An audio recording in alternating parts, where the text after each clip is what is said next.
दो दिन पहले हमने जीव सम्यक्त की प्राप्ति कैसे करता है इसकी हमने यहाँ पे बात की थी।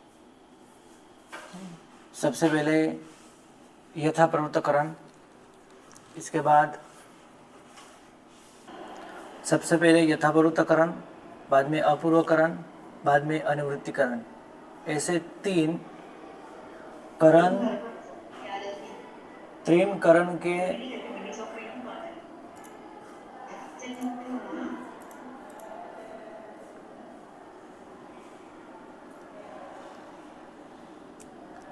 यथाप्रवृत्तकरण, अपूर्वकरण और अनिवृत्तिकरण, इस तरह तीन प्रकार के करण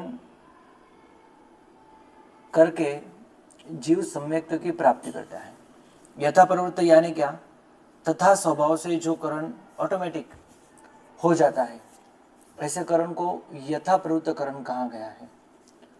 जैसे नदी के अंदर यहाँ वहाँ भटकता, यहाँ वहाँ जाता ऐसा कोई पाषाण यानी पत्थर एक गोल और लिसा बन जाता है, उसी दृष्टांत से न्याय यानी क्या? न्याय यानी दृष्टांत।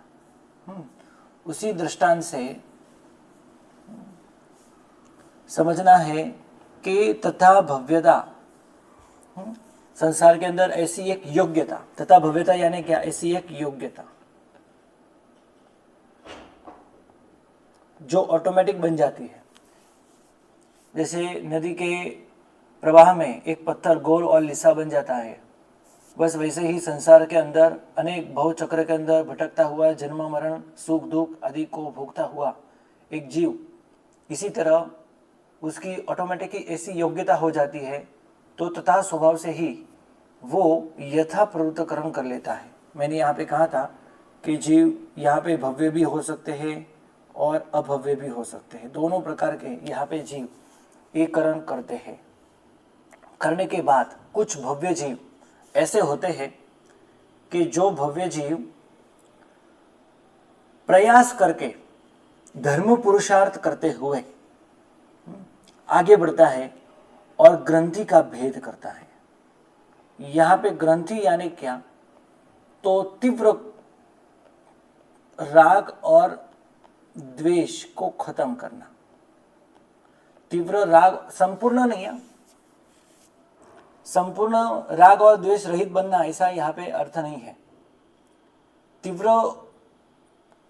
अत्यंत भयंकर ऐसा जो राग और द्वेष है, ऐसे राग और द्वेष रूप ग्रंथि को भेदना, नाश करना। ऐसे तीव्र राग और द्वेष को ग्रंथि क्यों कही है? जैसे कोई मजबूत गांठ हो जिसको हमको खोलना हो तो जल्दी नहीं खोल पाएंगे। जैसे रेशम की डोरी हो और उससे गांठ का बंद हो चुका हो तो खोलना बहुत मुश्किल है, वैसे ही तीव्र राग और द्वेष को छोड़ना बहुत मुश्किल बनता है अभव्य जीवों के लिए। लेकिन कुछ भव्य जीव ऐसे होते हैं कि जो ग्रंथि के भेद करते हैं, और कुछ भव्य जीव ऐसे होते हैं कि जो ग्रंथि तीव्र राग और द्वेष के नाम सुनते ही उसको छोड़ना, उसका त्याग करना, इतना सुनते ही वो फिर से वापिस चले जाते हैं। मतलब जिनका मोक्ष बहुत दूर है, ऐसे भव्य जीव तीव्र राग द्वेष को छोड़ नहीं पाते, ग्रंथि को भेद नहीं पाते। यानी कुछ भव्य जीव ऐसे होते हैं धर्म पुरुषार्थ करते हुए ग्रंथि को भेद करते हैं, कुछ भव्य जीव ऐसे होते हैं वहीं रुक जाते हैं या पीछे हट जाते हैं, और अभव्य जीव तो यथाप्रवृत्त करण करने के बाद पीछे ही हटता है, उसको तो रिवर्स ही आना है। राइट?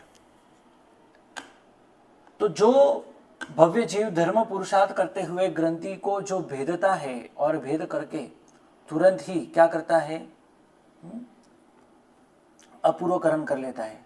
अपूर्वकरण यानी पहले कभी ऐसा करण, ऐसी क्रिया उसने नहीं की, ऐसा एक अद्भुत करण करता है, ऐसे एक अद्भुत क्रिया करता है। अपूर्व ऐसी 4 क्रिया कर लेता है। नंबर 1 स्थितिघात, नंबर 2 रसघात, नंबर 3 गुण श्रेणी और नंबर 4 अपूर्व स्थिति बंध।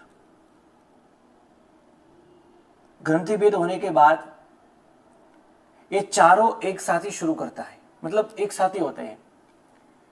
जो कर्म 7 कर्म जो है उनकी स्थिति पहले 70 कोड़ाकोड़ी थी, तो अभी वो अंतः कोड़ाकोड़ी बनी है। और अंतः कोड़ाकोड़ी, जैसे हम यहां एक चित्र बनाते हैं, जैसे ये स्थिति जो है वो अंतः कोड़ाकोड़ी की है, बराबर।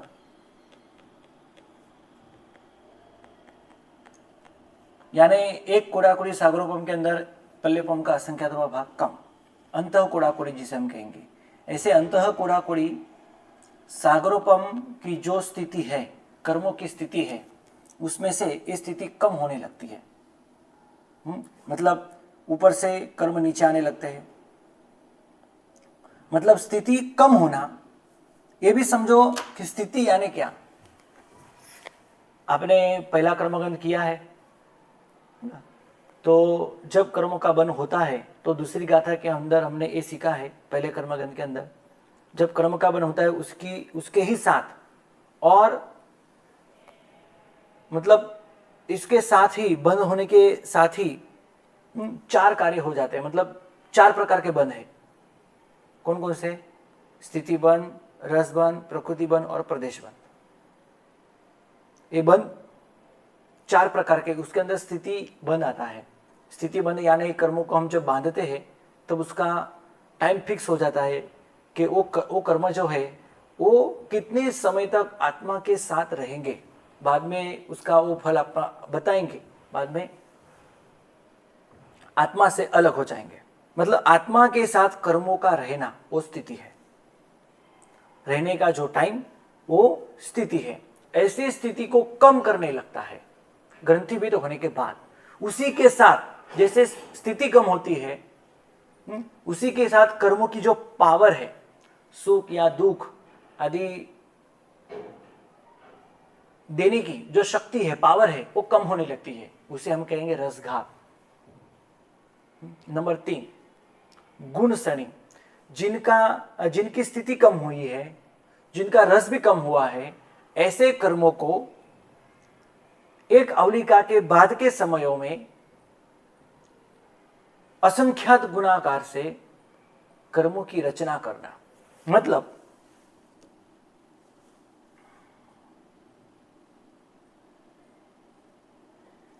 जो कर्म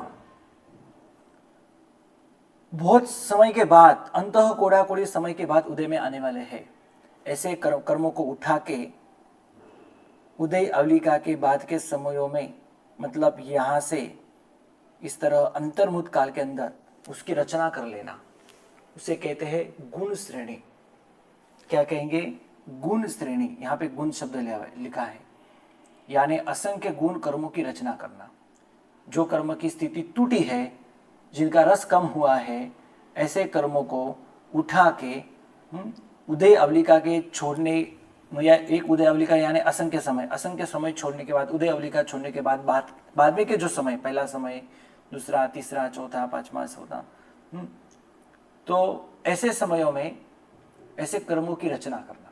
जैसे आप देख सकते हो, ये पहला समय जो है तो उसमें ज्यादा कर्म है, दूसरे समय के अंदर उससे भी ज्यादा है, तीसरे समय के अंदर उससे भी ज्यादा है।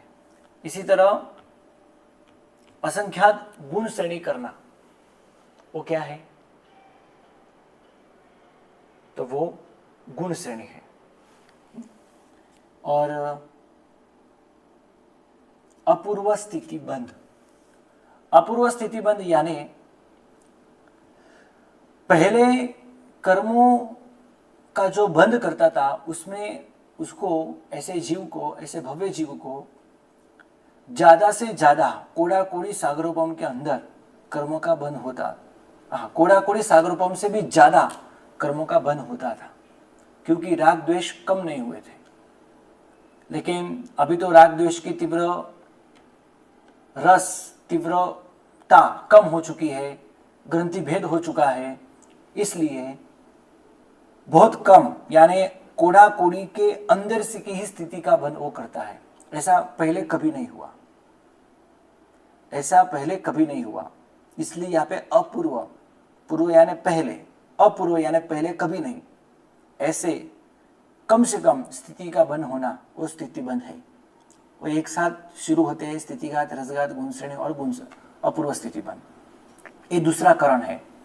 ऐसे अपूर्व, ये सब अपूर्व ही है ना। अपूर्व खरी स्थिति बंध में लिखा है तो अपूर्व गुण श्रेणी, अपूर्व रसघात, अपूर्व स्थितिघात, ये सब अपूर्व ही है। इसे 4 कार्य यहाँ पे करता है, इसलिए दूसरा करण ये है अपूर्व करण। और वो चालू ही रहता है जब तक सम्यक्त्व की प्राप्ति नहीं करता तब तक, और उसके बाद भी चालू होता है, लेकिन उसके बाद की हम बात बाद में करेंगे। तो इस तरह दूसरा अपूर्व करण है। और तीसरा क्या है? अनिवृत्ति करण। निवृत्ति यानी पीछे हटना, और अनिवृत्ति यानी पीछे नहीं हटना, यानी ऐसी स्थिति बन जाना, ऐसी योग्यता बन जाना कि वो अभी पीछे नहीं हटेगा, अवश्य सम्यक्त्व की प्राप्ति करके ही रहेगा। वो भी अंतर्मुख काल का है, वो भी अंतर्मुख काल का है। तो अब अनिवृत्तिकरण का कुछ समय जाने के बाद थोड़ा सा एक समय बाकी रहे, जिसे हम कहेंगे असंख्य संख्यात भाग करने के बाद 1 2 3 4 5 भाग हमने किए हैं, यानी 4 भाग जाने के बाद और 1 भाग बाकी रहने के पहले, 1 भाग के अंदर वो अंतरकरण करता है। किसी ने कहा कि 4 करण नहीं है, नहीं 3 ही करण है।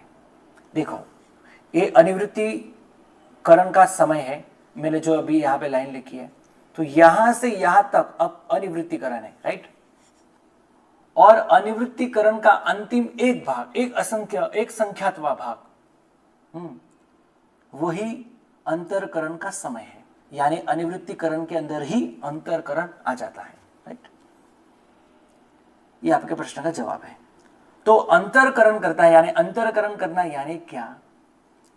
जो मिथ्यात्व मोहनीय कर्म है, जिसके उदय के कारण वो अभी भी मिथ्यात्वी है, हम मिथ्यात्वी बने हैं, उसका कारण मूल मिथ्यात्व मोहनीय कर्म का उदय है। ऐसे मिथ्यात्व मोहनीय कर्मों को दूर हटाना, दूर कर देना, उसको अंतरकरण कहते हैं। मतलब कुछ समय ऐसा होता है जिसके अंदर पड़े हुए मिथ्यात्व मोहनीय कर्म के पुद्गल को वो हटाता है, वहां से दूर करता है। तो दूर करने के बाद इसका चित्र ऐसा बनता है, ऊपर भी कर्म है और नीचे भी कर्म है। नीचे एक संख्यात्वा जो भाग है, उसमें भी मिथ्यात्व मोहनीय कर्म का उदय है, राइट। और ऊपर भी मिथ्यात्व मोहनीय कर्म के पुद्गल पड़े हुए हैं, जो उदय में आएंगे और हम फिर से मिथ्यात्वी बन जाएंगे। ऊपर भी पड़े, नीचे भी है, और बीच में क्या हुआ है? गैप पड़ा हुआ है। उस समय के अंदर जो मिथ्यात्व मोहनीय कर्म उदय में आने वाले थे, ये सभी मिथ्यात्व मोहनीय कर्मों को वो वहां से हटाता है, और हटा के क्या करता है? कुछ समय को नीचे, कुछ कर्म पुद्गल को नीचे और कुछ कर्म पुद्गल को ऊपर डाल देता है। बीच में का समय पूरा हट जाता है, नहीं, यानी समय तो है, लेकिन समय के अंदर पड़े हुए जो मिथ्यात्व मोहनीय कर्म के पुद्गल है वो हट जाते हैं, दूर हट जाते हैं। इसलिए उसी समय में जब वो प्रवेश करता है, जैसे हम मान के चलते हैं उदाहरण के 5 मिनट का ये समय है। कितने? ये 5 मिनट का समय है। और जो प्रथम एक संख्यात्वा भाग है ना, वो 1 मिनट का है, और ऊपर का जो भाग है द्वितीय स्थिति, वो बहुत बड़ी है। वो कितनी है? अंतः कोड़ाकोड़ी की है, यानी अंतः कोड़ाकोड़ी सागरोपम तक चले इतने मिथ्यात्व मोहनीय कर्म के पुद्गल पड़े हुए हमारे आत्मा के ऊपर, हमारे आत्मा के साथ है। तो प्रथम स्थिति जो है, जो अनिवृत्तिकरण का एक अंतिम एक संख्यात्वा भाग है जो 1 मिनट का है, उसको हम टाइम भी देते हैं, जैसे कि 9:59 हुए, और उसके ऊपर जो 1 सेकंड है, 1 सेकंड से लेके 59 समय तक, यानी पूरी 1 मिनट एक संख्यात्मक भाग का समय है। कुछ समय को, कुछ कर्म पुद्गलों को नीचे डालेगा, यानी एक समय के अंदर उसकी रचना कर देगा, और कुछ कर्म पुद्गलों को ऊपर की द्वितीय स्थिति के अंदर डाल देगा। ऊपर का समय तो बहुत बड़ा है। ऐसे कर्मों को नीचे लाना उसे कहते हैं अपवर्तना, और कुछ कर्म पुद्गलों को ऊपर डालना उसको कहते हैं उद्वर्तना। इसका भी मीनिंग साथ में समझ लो। अपवर्तना यानी स्थिति और रस को कम करना, उद्वर्तना यानी स्थिति और रस को बढ़ाना। और एक बात इसके साथ समझो, यहां पे जो कर्म, जैसे कि एग्जांपल, एक कर्म जो है वो उदय में आने वाला था बराबर 10 बजे के बाद और कुछ सेकंडों के बाद उदय में आने वाला था। तो वो कर्म पुद्गल को मैंने नीचे डाल दिया, यानी उसका रस भी कम कर दिया और स्थिति भी कम की, और मूल वर्तमान समय की जो स्थिति है उसमें डाल के उसको वर्तमान समय की 1 मिनट का समय है उसमें डाल के उसका मैंने क्षय कर दिया। तो उसका रस और स्थिति मैंने दोनों कम कर दी। कितनी कम हुई? तो 1-2 मिनट है ना, क्योंकि ये समय जो है 10 बजे से लेके 10:05 तक है, बराबर है। कुछ सेकंडों के बाद या कुछ मिनटों के बाद जो कर्म पुद्गल उदय में आने वाला था, जैसे कि 10:02 के अंदर, 10:04 के अंदर जो कर्म पुद्गल उदय में आने, सेकंड के अंदर जो कर्म पुद्गल उदय में आने वाले थे, कुछ कर्म पुद्गल को मैंने कम करके चालू 1 मिनट के अंदर डाल के उसको मैंने क्षय किया, और कुछ कर्म पुद्गल को मैंने उठा के ऊपर डाल दिया, यानी उसकी मैंने स्थिति भी बढ़ा दी और रस भी बढ़ा दिया। कर्म पुद्गल की ऐसी ही रचना होती है। एक नियम है, नियम समझ लो, यही एक नियम है। जैसे जैसे कर्मों का समय बढ़ता है वैसे वैसे उसका रस भी बढ़ता है। रस बढ़ता है तो स्थिति भी बढ़ जाती है। वैसे ही उसके ऑपोजिट, स्थिति कम होती है तो रस भी कम होता है, या फिर रस कम होता है तो स्थिति भी कम हो जाती है।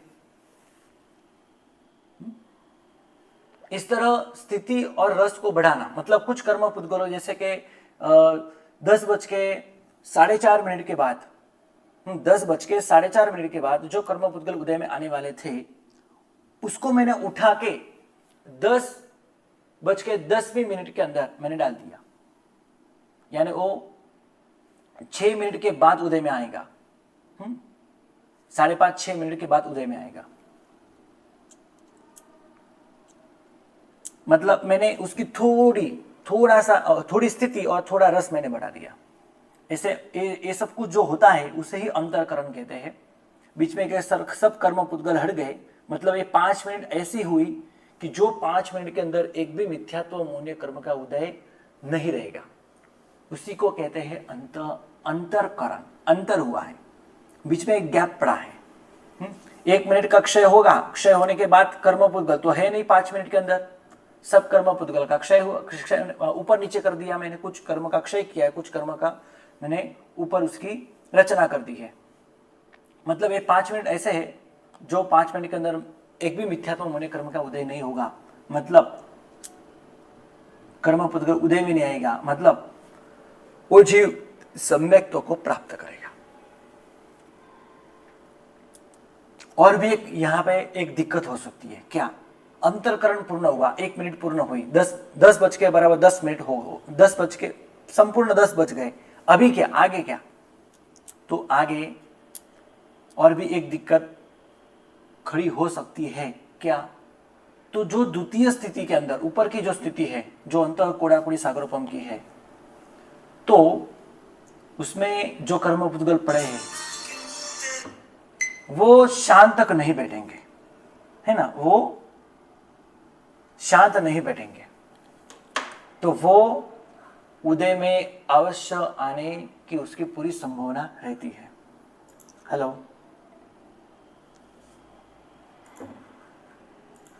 ओके। तो ऐसे कर्म पुद्गलों को दबा देना, उससे हम कहेंगे उपशम। मतलब यहां पे 5 मिनट के अंदर कर्म पुद्गल नहीं है यानी मिथ्यात्व नहीं है, मिथ्यात्व नहीं यानी सम्यक्त्व है, दोनों में से एक तो होगा ही। ऐसा कभी नहीं होगा सम्यक्त्व भी नहीं और मिथ्यात्व भी नहीं, ऐसा कभी नहीं होगा, दोनों में से एक तो होगा ही। तो मिथ्यात्व नहीं है तो सम्यक्त्व है, लेकिन ऐसे सम्यक्त्व हम कहेंगे क्या, क्या नाम देंगे? उपशम सम्यक्त्व, क्षयक्षम सम्यक्त्व, औपशमिक, क्या क्या नाम क्या देंगे? वेदक सम्यक्त्व, कौन सा नाम देंगे? तो ऐसे समय तो हम कहेंगे भाई उसके ऊपर की जो स्थिति है, द्वितीय स्थिति, जो अंत कोड़ाकुड़ी सागरोपम की स्थिति है, इस सभी कर्म पुद्गल को हमने उस समय अच्छे भाव, सच्चे भाव जो प्रकट हुए हैं उसी के प्रभाव से ऊपर की स्थिति का वो उपशम करता है। क्या करता है? उपशम करता है। इसलिए ऐसे सम्यक्त्व को हम क्या कहेंगे? उपशम सम्यक्त्व। ये सब में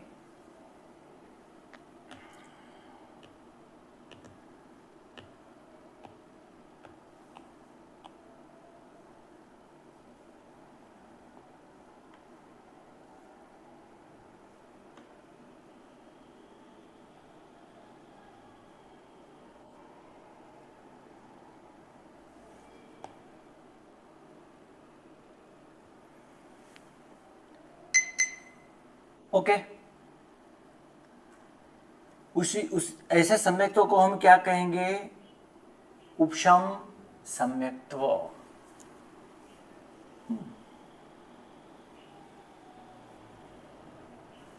यहां मैंने, आप यहां पे देख सकते हो, यहां पे 2 टेबल है, एक बहुत डार्क है और एक डार्क नहीं है। मतलब यहां के जो कर्म पुद्गल थे उसको उठा के उन्होंने ऊपर डाल दिया। पहले से तो थे ही, है ना, पहले से जो कर्म का बन हो चुका है वो तो पहले से ही वहां पे है, लेकिन और भी कर्मों पुद्गलों को उसमें वहां पे डाल के उसका उपशम कर दिया है। तो ऐसे सम्यक्तों को हम कहेंगे उपशम सम्यक्त। तो इसलिए यहाँ पे 2 टेबल है और ये पूरा आपको खाली दिख रहा है। जैसे उदाहरण में हमने अभी समझा था कि 5 मिनट है, तो 1 मिनट का टाइम है। ये अंतः कोड़ा कोड़ी समय है, बहुत बड़ा है। ये पूरा समय जो है यहाँ से लेकर यहाँ तक अंतर्मुख का है। मैंने लिखा है सब करण अंतर्मुख के है। इसी तरह यथापूर्वकरण, अपूर्वकरण और अनिवृत्तिकरण के प्रभाव से जीव सम्यक्त्व की प्राप्ति करता है। और सम्यक्त्व के प्रभाव से नंबर 1 सबसे पहला कार्य क्या करता है? तो उपशम कर लेता है, और उसी के साथ दूसरा कार्य भी करता है। नंबर 2 क्या? तो सम्यक्त्व के प्रभाव से वो त्रिपुंजीकरण क्या करता है? त्रिपुंजीकरण, यानी मिथ्यात्व मोहनीय के जो कर्म पुद्गल है, ऐसे कर्म पुद्गल को वो 3 विभाग में डिवाइड कर लेता है, अलग अलग कर लेता है। सम्यक्त्व के प्रभाव से कुछ बनता है। क्या होता है? सम्यक्त्व के प्रभाव से ये बनता है।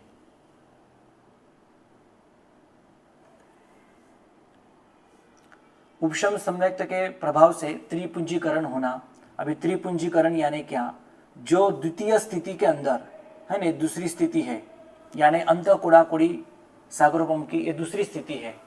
तो ये दूसरी स्थिति के अंदर रहे हुए मिथ्यात्व मोहनीय कर्म के पुद्गल को वो मिश्र मोहनीय और सम्यक्त्व मोहनीय में कन्वर्ट कर लेता है। इस सम्यक्त्व मोहनीय कर्म अच्छा नहीं है, मिश्र मोहनीय कर्म भी अच्छा नहीं है, वो उससे भी खराब है। और मिथ्यात्व मोहनीय कर्म जो पहले से ही पड़ा है, यानी पहले तो एक ही था मिथ्यात्व मोहनीय, उसके मिथ्यात्व मोहनीय के कुछ कर्म पुद्गल का जो रस है वो आधा कम कर लेता है, उससे मिश्र मोहनीय कहेंगे। जो उदय में आते हैं ना पुद्गल, तो हमको भगवान के तत्व के प्रति राग भी नहीं और द्वेष भी नहीं होता। और कुछ कर्म पुद्गल ऐसे होते हैं मिथ्यात्व मोहनीय के, जिसका बहुत रस नाश होता था, उसकी पावर बहुत सारी नष्ट हो जाती है। तो ऐसे कर्म पुद्गल जब उदय में आते हैं, सिर्फ उस समय हमको शंका होती है। वही कर्म पुद्गल यानी सम्यक्त्व मोहनीय कर्म पुद्गल है, यानी मिथ्यात्व मोहनी के ही पुद्गल मिश्र मोहनीय रूप और सम्यक्त्व मोहनीय रूप बनते हैं। ये सम्यक्त्व के प्रभाव से पहला कार्य उपशम होना, यानी उसको उदय में नहीं आने देना और त्रिपुंजीकरण करना। इस तरह ये पहला कार्य और ये दूसरा कार्य, ये दो कार्य एक सम्यक्त्व के प्रभाव से होता है। ये भी काल कितने का है? सिर्फ अंतर्मुख का। उदाहरण में हमने देखा था सिर्फ 5 मिनट का। ऐसे अनादिकालीन मिथ्यात्वी जीव सबसे पहली बार सम्यक्त्व की प्राप्ति करता है, तो वो उपशम सम्यक्त्व की प्राप्ति करता है। इस तरह कर्म ग्रंथकार श्री देवेंद्र सूरी महात्मा, जो भगवान महावीर स्वामी के 45वीं पाठ परंपरा पर आए हुए हैं, ऐसे विद्वान आचार्य भगवान कहते हैं। सिद्धांतकार के अंदर यानी सिद्धांतों के अंदर, आगमों के अंदर ऐसा लिखा है कि जीव उपशम या फिर क्षयोक्षम सम्यक्त्व भी प्राप्त कर लेता है। तो उनके मत अनुसार त्रिपुंजीकरण कब होता है? तो जब जो 1 मिनट का समय मैंने अभी आपको बताया था कि जो संख्यात्मक भाग है अनुवृत्तिकरण का, उसी के अंदर होता है, ऐसे उनका कहना है। इस तरह जीव सम्यक्त्व की प्राप्ति करता है और सम्यक्त्व के अनेक प्रकार है, और यही हमारा सबसे सरल मार्ग मोक्ष मार्ग है और पहला मार्ग है, जिसके कारण कितना भी सम्यक ज्ञान हो वो मिथ्या कहलाएगा, कितना भी सूक्ष्म चारित्र हो वो भी मिथ्या कहलाएगा। क्यों? क्योंकि हमारे पास सम्यक्त्व नहीं है, यानी सम्यक्त्व होना बहुत जरूरी है। तो सम्यक दर्शन की व्याख्या यहाँ पे उन्होंने की है। चलो, आज के क्लास में किसी को कोई प्रश्न हो तो आप पूछ सकते हो।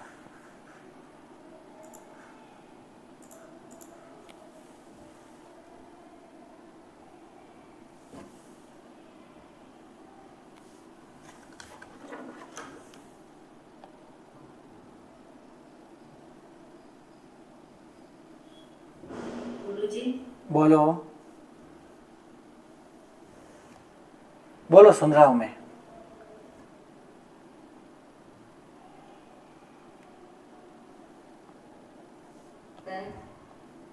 प्रणाम, बोलो।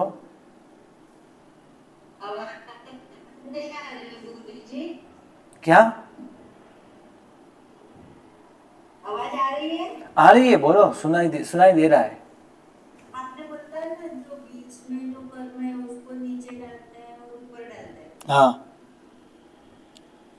तो नीचे डालना मीन्स उपशम करना या ऊपर डालना मीन्स? नहीं, ऊपर के कर्मों को, ऊपर जो कर्म हमने भेज दिए है, मतलब ऊपर जो कर्म जिसकी स्थिति और रस हमने बढ़ा दिया है, उसको उद्वर्तना कर्म हमने जो अभी कहा है ना, उद्वर्तना जो कर्म का हुआ है उसको दबाना, क्योंकि नीचे वाले कर्म तो ऐसे ही 1 मिनट के अंदर खत्म हो जाने वाले है ना। 1 मिनट के बाद तो हाँ, 1 मिनट के अंदर वो खत्म हो जाएंगे। बाद में जो अंतरकरण के अंदर प्रवेश कर लेगा, तब जीव सम्यक्त्व की प्राप्ति करेगा। यानी 1 मिनट पहले जो कर्म का उदय था वो तो नाश हुआ, मतलब कुछ है ही नहीं। नीचे वाले नाश हो चुके और ऊपर वाले कर्मों को उदय में नहीं आने देता, तो उससे हम कहेंगे उपशम सम्यक्त्व। उसको दबा देना, उदय में नहीं आने देना, उसका प्रदेश उदय में नहीं होने देता, है ना। क्षयक्षम सम्यक्त्व के अंदर हमने प्रदेश उदय की, हमने 2 प्रकार के उदय की बात की थी। मतलब ये ऐसा उपशम है, वो सर्व उपशम है, प्रदेश उदय भी नहीं और रसोदय भी नहीं, दोनों प्रकार के, कोई भी प्रकार के उदय में नहीं।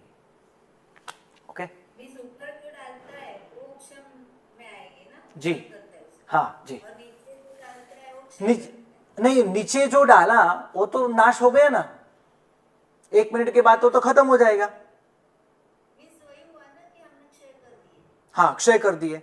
नीचे वाले का हमने क्षय कर दिया और ऊपर वाले का हमने उपशम कर दिया, लेकिन उसको क्षयोक्षम सम्यक तो नहीं कहेंगे, क्योंकि जैसे यहाँ पे जैसे कि 10 बज गए, 10:01 हुआ, तो नीचे वाला तो क्षय हो चुका है, अभी है नहीं। हाँ, लेकिन ऊपर वाले का उपशम है, इसलिए हम उपशम सम्यक तो ही कहेंगे। लेकिन क्षयोक्षम सम्यक के अंदर क्षय और उपशम दोनों उदय में है। क्षय और उपशम, या क्षय चालू भी है और उपशम भी चालू है, लेकिन यहां पे सिर्फ उपशम ही चालू है, क्षय तो हो चुका है, दोनों में अंतर है।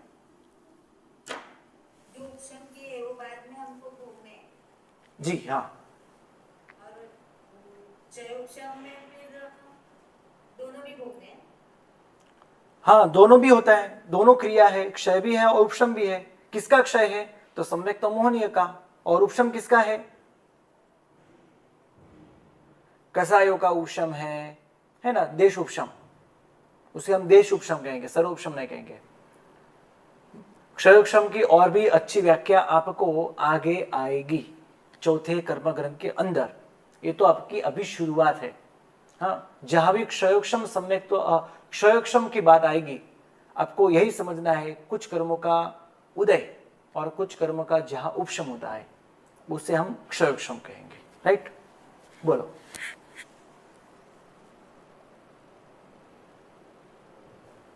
आपका डाउट पूरा हुआ? आपको समझ में आ गया? ओके, किसी को प्रश्न? जी, हाँ, प्रणाम। प्रणाम। मुझे मेरे को अपूर्व स्थिति बंद समझ में अपूर्व स्थिति बंद, देखो अच्छी बात है। देखो पहले ये जब क्रिया उसने की नहीं होती है ना, यथाप्रवृत्तकरण करने के पहले वो जो भी कर्म का बंद करता है उसके प्रभाव से स्थिति कितनी स्थिति का बन वो कर लेता है, सहज है ना, सहज वो स्थिति का बन कर लेता है। वो है कोड़ा कोड़ी सागरोपम से भी ज्यादा। हाँ, कोड़ा कोड़ी सागरोपम से भी वो ज्यादा करता है। लेकिन ग्रंथि भेद होने के बाद जब अपूर्वकरण काल आ जाता है तब वो अपूर्व स्थिति बन करता है। यानी इसके पहले वो कोड़ा कोड़ी सागरोपम जितना भी कर्म का बंद करता था, कम भी कर लेता है लेकिन वो ज्यादा भी करता है, ज्यादा करने की पूरी संभावना है।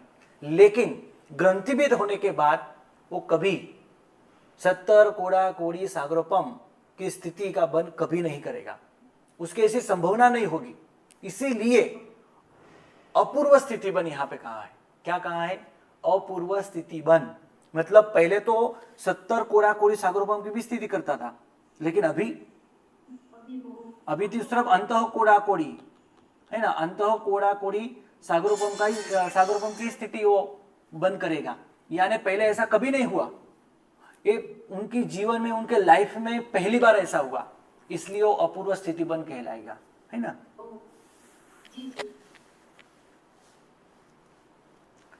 पहले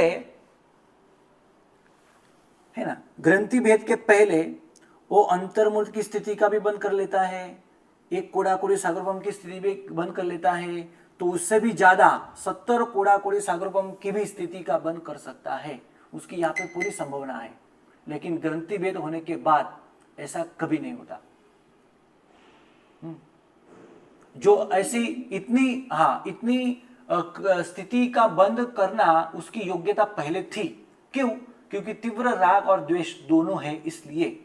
लेकिन ग्रंथि भेद होने के बाद ऐसी योग्यता बिल्कुल रहती नहीं, पूरी खत्म हो जाती है, क्योंकि इतना राग और द्वेष वो करता नहीं है। करेगा तो ग्रंथि भेद नहीं है और नहीं करेगा तो ग्रंथि भेद है।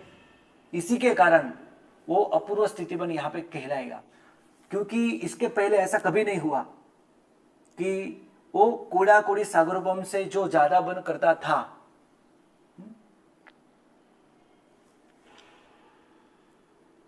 अभी यहां पे नहीं करेगा।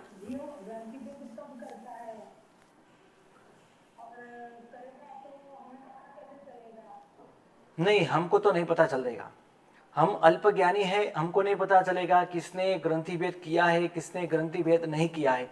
लेकिन मैंने आपको 5 लक्षण बताए थे। कौन कौन से 5 लक्षण है वो, कि जिसके माध्यम से हम ये समझ सकते हैं कि वो निश्चयित सम्यक्ति होगा, है ना। शम उपशम निर्वेद अनुकंपा आस्तिक्य, है ना। एक गुण जिसके अंदर है ना, वो नियम सम्यक्ति होता है। और जो नियम सम्यक्ति होता है, निश्चय रूप सम्यक्ति होता है, वो उसने तो ग्रंथिभेद किया ही होता है। हाँ, लेकिन हम ये नहीं समझ सकते जो ग्रंथिभेद कर रहा है, देखो अभी ग्रंथिभेद कर रहा है, ऐसा सिर्फ बाहर से हम अनुमान कर सकते हैं। जैसे कि कोई, हाँ जैसे कि कोई, एक मिनट, हाँ, जैसे कि कोई शांत भाव से भगवान की वाणी सुन रहा है, ग्रंथ पठन कर रहा है, अहोभाव से भगवान की स्तुति कर रहा है, या कोई सुन रहा है, कोई भक्ति कर रहा है, हम अनुमान कर सकते हैं शायद कोई ऐसे ग्रंथि भेद करके सम्यक्त की प्राप्ति भी कर ले।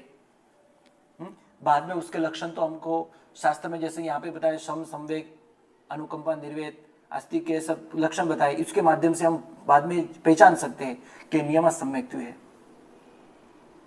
ऐसा हम कह सकते हैं।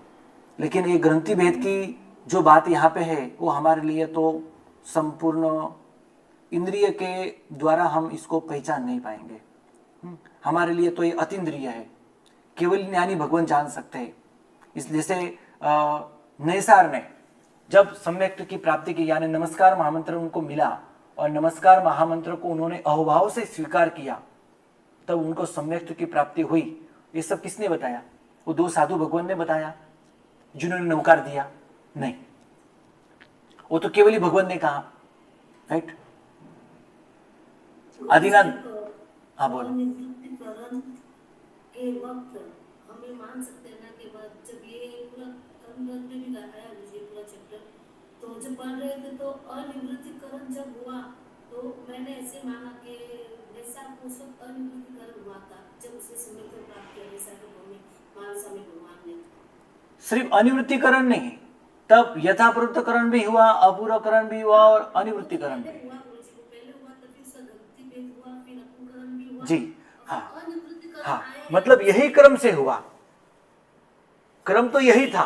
सही था गुरुजी, मैंने ये नैसार का एग्जांपल लिया था गुरुजी। हाँ तो सही है, गलत तो है नहीं। नैसार ने उसी भाव के अंदर सम्यक्त की प्राप्ति की, शास्त्र के अंदर आता ही है, बात आती ही है ना?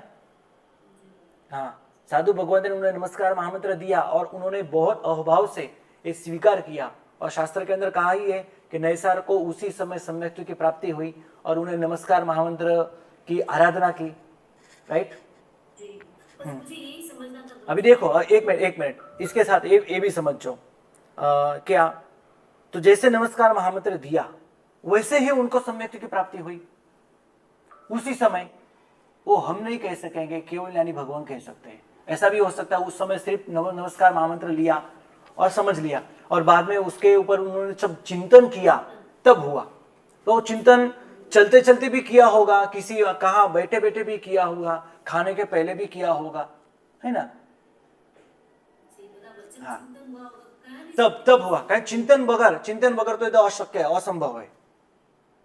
मुझे ये अनिवृत्तिकरण के अंदर जो अंतरकरण है ना गुरुजी, हाँ, उसको वो जो ऊपर नीचे से दलित कर देता है, तो वह क्यों करते हैं? वो एक्चुअली उसके बिना मुझे कहो, उसके बिना, अंतरकरण के बिना वो सम्यक्त की प्राप्ति करेगा कैसे? क्योंकि यहाँ पे जैसे हमने उदाहरण लेके लिखा था 10 बजे से लेके 5 मिनट तक, 10 से लेके 5 मिनट तक, वो 5 मिनट उसकी कर्म यानी सिर्फ यहाँ पे मिथ्यात्व मोहनीय कर्म की बात है, वही मतलब वहां से दूर हुआ है, वही नाश हुआ है। बाकी के 7 कर्म तो पड़े है ना? तो जब कर्म हटेगा नहीं तब तक सम्यक्त की प्राप्ति होगी कैसी उसको? यहाँ पे वो जाके ब्लैंक होता है, और ब्लैंक होने के कारण से फिर उनको ऑप्शन से मतलब प्राप्ति हुई, बराबर है। जब तक अभी मैंने कहा ना, 2 मतांतर है। कर्म ग्रंथकार से कहते हैं कि उपशम सम्यक, तो और सिद्धांतकार कहते हैं उपशम या क्षयोक्षम, दोनों में से कोई एक। ओके जी। देखो, आज हमने अच्छे प्रश्न किए हैं, अच्छा स्वाध्याय किया है, जीव सम्यक की प्राप्ति कैसे करता है इसकी हमने यहाँ पे बात की है। ये जो चित्र है ना, शायद वो ग्रुप के अंदर आपने स्क्रीनशॉट लिया भी होगा, नहीं तो ले लो। लेकिन इतना ध्यान रखो, हाँ जी, लेकिन इतना ध्यान रखो कि हमने ये स्वाध्याय किया, उसको भूल नहीं जाना है, याद रखना है काम के लिए, हमेशा के लिए, राइट? और जैसे अपूर्व स्थिति वगैरह की जो बात हमने यहाँ पे की है, इसको भी हमको यहाँ पे ध्यान रखना है। ओके, चलो बस आज इतना रखते हैं। कल हम आगे बढ़ेंगे, आगे के सूत्र हम करेंगे। ओके।